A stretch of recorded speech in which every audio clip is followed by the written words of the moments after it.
प्रिय दर्शकों, तुलसी की पूजा करते समय इस एक मंत्र का जाप अवश्य ही करना चाहिए, अन्यथा सारी पूजा व्यर्थ जाती है। मित्रों, हमारे सनातन हिंदू धर्म में प्रत्येक घर के आंगन में तुलसी का पौधा होता ही है और उस घर की स्त्रियां तुलसी में नित्य रूप से जल देती है। किंतु तुलसी को जल देने के नियमों के विषय में हम सब ने जान लिया है, परंतु तुलसी की पूजा करते समय एक मंत्र का जाप अवश्य ही करना चाहिए, जिससे मनुष्य के समस्त पाप नष्ट होकर उसे परम गति की प्राप्ति होती है।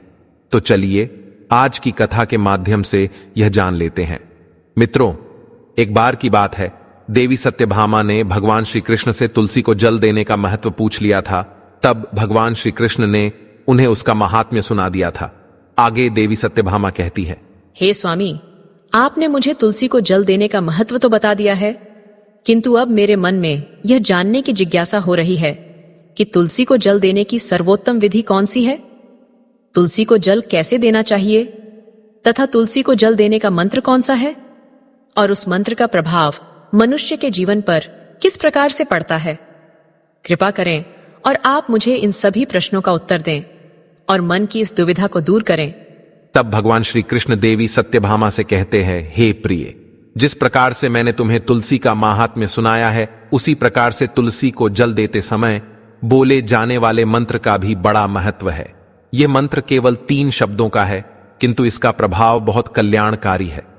जो भी मनुष्य नित्य तुलसी को जल देते समय अपने मुख से केवल ये 3 शब्द बोल देता है, तो साक्षात लक्ष्मी उसके घर में प्रवेश करती है, उसकी दरिद्रता समाप्त हो जाती है, उसे धन धान्य की प्राप्ति होती है। वह मंत्र बताने से पूर्व मैं आपको तुलसी के इस मंत्र का महात्म्य सुनाता हूं। इस महात्म्य को सुन लेने मात्र से ही मनुष्य के समस्त पाप नष्ट हो जाते हैं, उसे 100 वर्षों तक तुलसी को जल देने का पुण्य प्राप्त हो जाता है। इसीलिए देवी, आप इस कथा को ध्यान से पूरा जरूर सुने। देवी सत्यभामा कहती है, हे प्रभु, मैं इस कथा को पूरा अवश्य सुनूंगी। आप मुझे तुलसी के मंत्र का महात्म्य सुनाइए।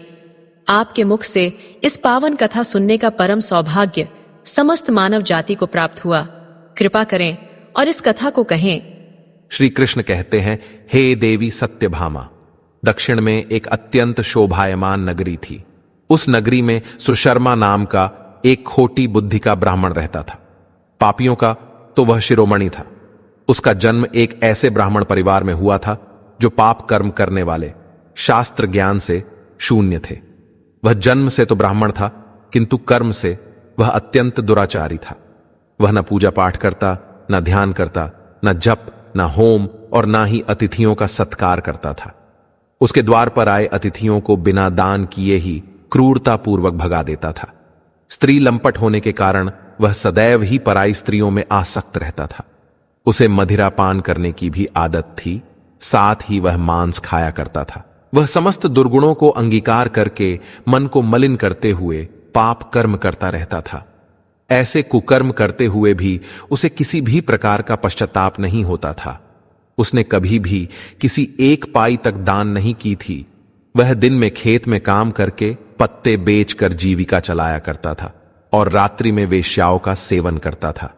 इस प्रकार से उस ब्राह्मण ने अनेक वर्षों तक जीवन व्यतीत किया। फिर एक दिन वह दुर्बुद्धि सुशर्मा बेचने के लिए पत्ते इकट्ठा करने के लिए एक ऋषि की वाटिका में घूमने लगा। तभी उसे एक सुगंधी चंदन का वृक्ष दिखाई पड़ता है, जिसे देखकर उसके मन में लालसा जाग जाती है और वह वृक्ष के पत्ते और टहनियां तोड़कर उन्हें बेचने के ख्याल को मन में लेकर उस वृक्ष के पास जाता है। किंतु वह बिल्कुल अनजान था कि नियति उसका घात लगाए बैठी है। उस वृक्ष के ऊपर बहुत ही विषारी एक काला नाग चंदन की सुगंध में अपनी सुध बुद्ध होकर बैठा था। तभी उस ब्राह्मण ने उस पेड़ की डाल काट दी, जिससे वह सर्प भी घायल हो गया और कटकर नीचे गिर गया। उस भयानक सर्प ने तुरंत ही उस पापी ब्राह्मण को दंश कर दिया और उसी समय पर उसकी मृत्यु हो गई। उसके बाद 2 यम के दूत उसे लेने के लिए उस स्थान पर प्रकट हुए और उसे उठाकर यमलोक ले जाने लगे।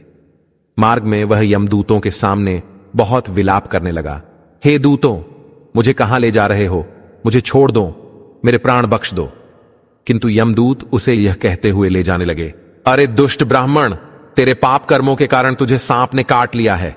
अब यमराज तुझे अवश्य घोर नरक में डाल देंगे।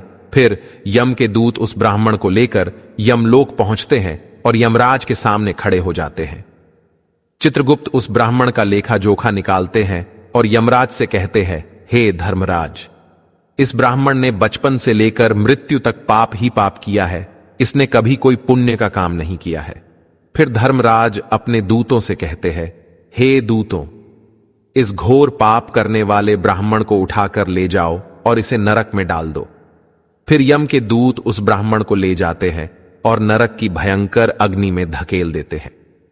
अनेक वर्षों तक नरक में सजा भुगतने के बाद उस ब्राह्मण को दूसरे जन्म में एक बैल का शरीर मिलता है। बैल का जन्म पाकर वह बोझ उठाने का काम करने लगा। उसका मालिक उससे दिन रात काम करवाने लगा। जिस प्रकार से उस बैल रूपी ब्राह्मण ने पिछले जन्म में लोगों को सताया था, ठीक उसी प्रकार से उसे भी अन्य लोगों के हाथों से ढेर सारा बोझ उठाना पड़ा। जीवन भर अत्यंत पीड़ाएं सहनी पड़ी, जिससे उसका शरीर थकने लगा और समय से पहले ही वह बूढ़ा बनने लगा। फिर जब उस बैल की शक्ति कम हुई तो उसके मालिक ने उसे एक लंगड़े आदमी को बेच दिया। उस लंगड़े आदमी ने उस बैल को खुद का बोझ उठाने के लिए उपयोग किया। वह उसकी पीठ पर बैठकर घुमा करता था। इस प्रकार से उस बैल ने 8 वर्ष तक उस लंगड़े आदमी का बोझ उठाया। फिर एक दिन वह लंगड़ा आदमी उस बैल की पीठ पर बैठकर किसी ऊंचे पर्वत पर जाने लगता है। उस पर्वत पर बहुत देर तक चढ़ने के कारण वह बैल बहुत थक गया। उसकी शक्ति क्षीण हो गई और कुछ समय बाद वह बैल बहुत जोर से मूर्छित होकर जमीन पर गिर पड़ा और अंतिम सांसें लेने लगा। अपनी ताकत से ज्यादा काम करने के कारण अब वह पूरी तरह से थक चुका था। वह उस जगह से हिल भी नहीं पा रहा था। तभी वहां पर खड़े लोगों को उस बैल पर बड़ी दया आ गई और वे उसके मुख में पानी डालने लगे। फिर उन लोगों में एक पुण्यात्मा व्यक्ति था। उसने उस बैल का कल्याण करने के लिए अपना पुण्य उस बैल को दे दिया। उसे देखकर अन्य लोगों ने भी अपना अपना पुण्य याद करके कुछ पुण्य उस बैल को दे दिया ताकि उसे मुक्ति मिल सके। उसी भीड़ में एक वेश्या भी खड़ी हुई थी। सभी लोग अपना पुण्य उस बैल को दे रहे थे। यह देखकर उस वेश्या ने भी अपना पुण्य उस बैल को दे दिया।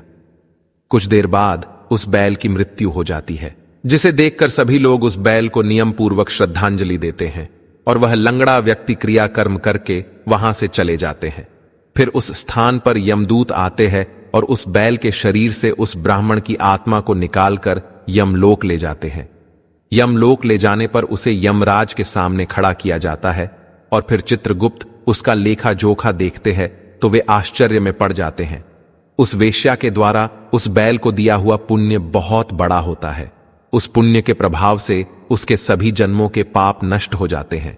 फिर यमराज उस ब्राह्मण के सभी पाप क्षमा करते हैं और कहते हैं, हे ब्राह्मण, तुमने अपने पूर्व जन्म में असंख्य पाप किए थे, अपितु तुमने इस जीवन में एक बैल बनकर अपने मालिक की अच्छी सेवा की है। फिर भी तुम्हारे अनेक पापों की सजा तुम्हें भुगतनी चाहिए थी, किंतु उस एक वेश्या ने तुझे अपना सारा पुण्य देकर तुझ पर बड़ा उपकार किया है। केवल उसी के पुण्य के कारण तुम्हारे सब जन्मों के पाप नष्ट हो गए हैं और अब तुमने इन कष्टों से मुक्ति प्राप्त की है। जाओ, मैं तुम्हें एक और अवसर देता हूं ईश्वर की सच्ची भक्ति करने का, लेकिन याद रखो कि दुष्कर्म से प्राणी अधोगति को ही प्राप्त होता है। और यमराज उसे फिर से मनुष्य जन्म प्रदान करते हैं। इस बार वह पृथ्वी पर आकर एक उत्तम ब्राह्मण कुल में जन्म लेता है। उस महापुण्य के प्रभाव से उसे इस नए जन्म में अपने पूर्व जन्म की बातें याद आने लगती है। जब वह ब्राह्मण बड़ा हो जाता है तो उसे याद आता है कि पिछले जन्म में जब वह बैल था तब एक वेश्या ने उसे उसका पुण्य दे दिया था। इसीलिए उसके मन में उस वेश्या के बारे में जानने की इच्छा होती है और उस महापुण्य के बारे में जानने के लिए उस वेश्या का पता लगाकर उसे ढूंढते हुए कई देशों की यात्रा करता है। वह अपना सब कुछ त्याग कर उस वेश्या के बारे में जानने के निकल पड़ता है। अब वह अनेक तीर्थों की यात्रा करता है, जिस कारण से उसके मन में भगवान की भक्ति का संचार हो जाता है और अंत में वह उसके नगर में चला जाता है। वह वेश्या अब बूढ़ी हो चुकी थी। फिर जब उसे वह वेश्या मिल जाती है तो वह उसके सामने जाकर उसे बार बार प्रणाम करता है और उस वेश्या का धन्यवाद करने लगता है। वह वेश्या कहने लगती है, हे ब्राह्मण श्रेष्ठ, आप कौन हैं और किस कारणवश आप मुझ वेश्या को धन्यवाद दे रहे हैं? मैंने आपका कौन सा कार्य किया है जो आप मुझे नमस्कार कर रहे हैं? मैंने आपको कभी देखा तक नहीं है। कृपा करें आप अपना उचित परिचय दें। तब वह ब्राह्मण कहता है, हे माता, मैं वही बैल हूं जिसे तुमने अपना पुण्य दे डाला था। अपने पाप कर्मों के कारण मुझे पिछले जन्म में बैल होना पड़ा था। आप ठीक से याद कर लीजिए, आज से कई सालों पहले की बात है। उस पर्वत पर जब मैं मर रहा था तो तुमने मुझे अपना पुण्य दिया था। तुम्हारे पुण्य के प्रभाव से ही आज मुझे फिर से मनुष्य जन्म मिला है। तुम्हारे द्वारा दिए गए उसी पुण्य के कारण मुझे अपने पूर्व जन्म की सारी बातें याद है। किंतु हे माता, मैं आज यहां पर यह जानने के लिए आया हूं कि तुमने मुझे उस समय पर अपना कौन सा पुण्य दिया था जिस कारण से मेरे सभी जन्मों के पाप नष्ट हो चुके हैं। मैं उस पुण्य के बारे में जानना चाहता हूं। तब वेश्या ने कहा, हे ब्राह्मण, मैंने तो अपने जीवन में कोई भी पुण्य के काम नहीं किए हैं। मैं तो एक वैश्या थी, इसीलिए पूरे जीवन में मैंने पाप ही किए हैं। मैं तो अनेक पुरुषों के संग रही हूं। हाँ, लेकिन अब मुझे याद आया कि मैंने एक बैल को मरते समय श्रद्धांजलि दी थी। क्या आप वही हो? तब वह ब्राह्मण कहता है, हे माता, हां, मैं वही बैल रूपी व्यक्ति हूं जो आज आपके सामने उपस्थित हूं। मैं बहुत दूर से उस विषय में जानने के लिए आया हूं। कृपया आप मेरी सहायता करें। तब वेश्या ने कहा, हे ब्राह्मण, तो सुनो, किंतु मेरे घर में एक तोता है जो पिंजरे में रहकर हमेशा कुछ बोलता रहता है, जिसे सुनकर मेरा अंतकरण पवित्र हो गया है। उसी तोते के द्वारा बोले गए मंत्र का पुण्य मैंने तुम्हें दान में दिया था। मैं तो उसके बारे में कुछ भी नहीं जानती हूं।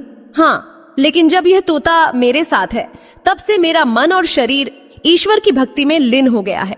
उस वैश्या की यह बात सुनकर वह ब्राह्मण बहुत आश्चर्यचकित हो जाता है और वह उस स्त्री से कहता है, हे माता, आपके घर में रहने वाला तोता अवश्य ही कोई पुण्यात्मा है। मैं उससे अवश्य ही मिलना चाहता हूं। कृपया आप उसे तोते से मुझे मिलवा दीजिए। फिर वह वेश्या और वह ब्राह्मण उस तोते के पास जाते हैं और उसे पूछने लगते हैं। तब वह वैश्या बोली, हे शुक, तुम कौन सा मंत्र बोलते रहते हो जिस कारण से इस ब्राह्मण के पूर्व जीवन का उद्धार हुआ है? यह मंत्र तुम्हें किसने सिखाया और इस मंत्र का क्या अर्थ होता है?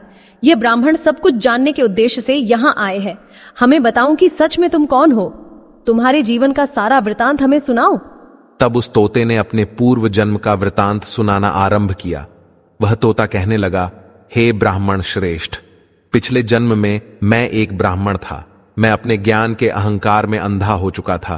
मैंने कभी गुरुजनों का आदर नहीं किया, सदैव ही उनका अपमान किया।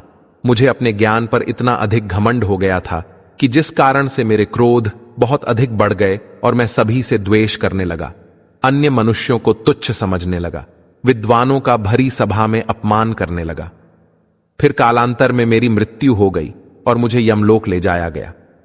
पूज्य जनों और गुरुजनों का अपमान करने के कारण मुझे तोते के कुल में डाल दिया गया और मेरा जन्म एक तोते के रूप में हो गया।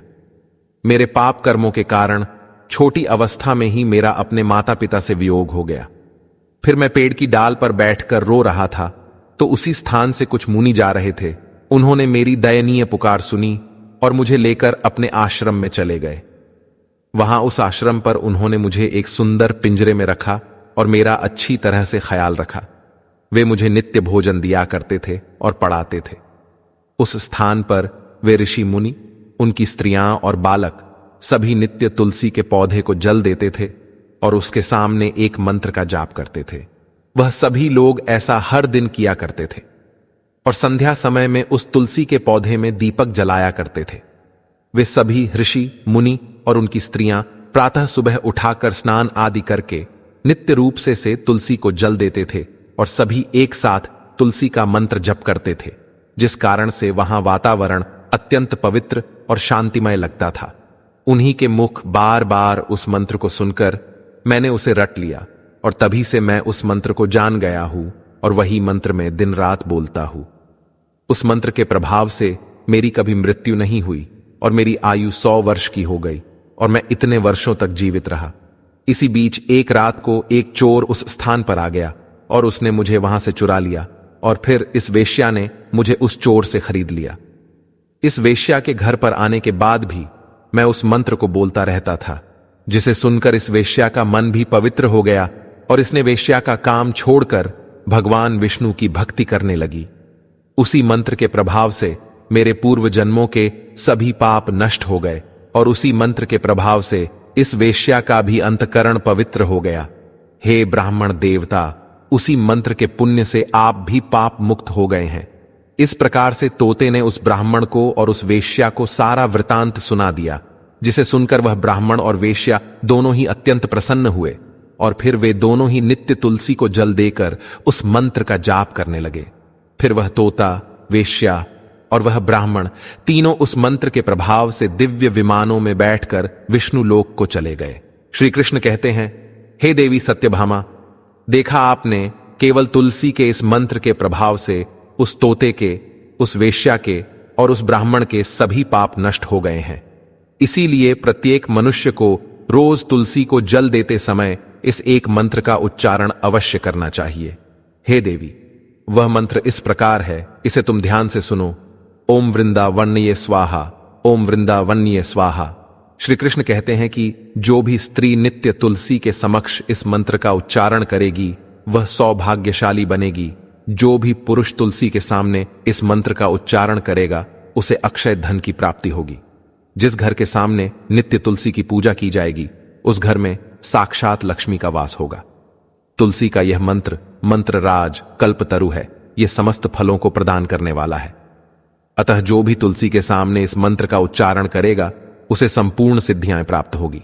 स्त्रियों को सदैव ही स्नान करके अपने बाल बांधकर मांग में सिंदूर भरकर नित्य तुलसी को जल देना चाहिए और इस मंत्र का उच्चारण करना चाहिए। रोज तुलसी के पौधे की परिक्रमा करनी चाहिए, इससे सभी दोष नष्ट हो जाते हैं। नित्य शाम के समय तुलसी के पास दीपक जलाना चाहिए और तुलसी के पास बैठकर भगवान विष्णु की आराधना करनी चाहिए। तुलसी के पास दीपक जलाने से मनुष्य को धन धान्य की प्राप्ति होती है।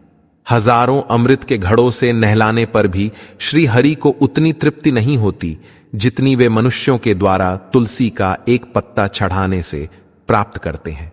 10,000 गाय के दान से मानव जो फल प्राप्त करता है वही फल तुलसी पत्र के दान से पा लेता है। जो मृत्यु के समय अपने मुख में तुलसी पत्र का जल पा जाता है वह संपूर्ण पापों से मुक्त होकर श्री कृष्ण के धाम जाता है।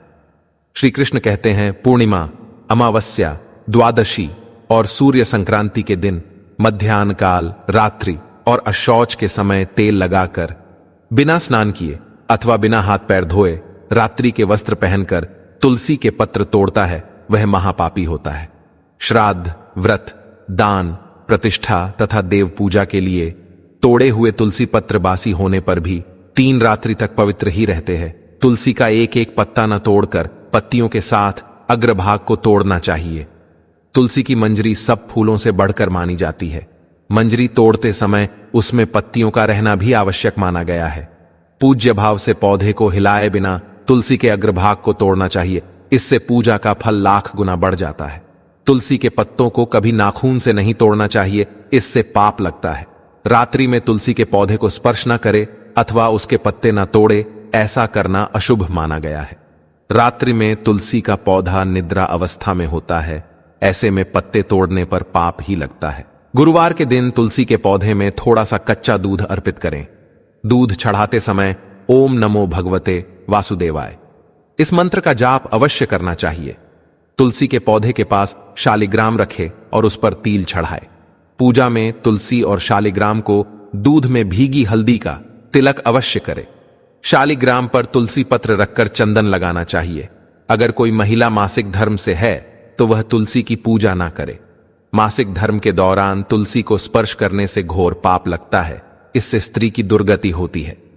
तुलसी को जल चढ़ाते समय निम्नलिखित मंत्र का उच्चारण करना उत्तम माना गया है। श्री तुलस्याय नमः, श्री विष्णु प्रियाय नमः, नमो नमः, तुलसी माता महालक्ष्मी स्वरूपिण्याय नमः। शाम को तुलसी के पास घी या तिल के तेल का दीपक जलाना शुभ माना गया है। इससे घर में सकारात्मक ऊर्जा आती है और नकारात्मक शक्तियां दूर होती हैं।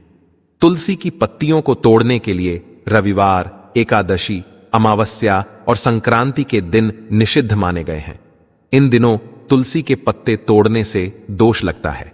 यदि पहले से ही पौधे के चारों ओर पर्याप्त नमी हो तो तुलसी को अतिरिक्त जल देने से बचें, क्योंकि इससे उसकी जड़ें सड़ सकती हैं। मित्रों, इस प्रकार से भगवान श्री कृष्ण ने देवी सत्यभामा को तुलसी को जल देने के मंत्र का माहात्म्य सुनाया है। यह कथा आपको कैसी लगी कमेंट करके अवश्य बताएं।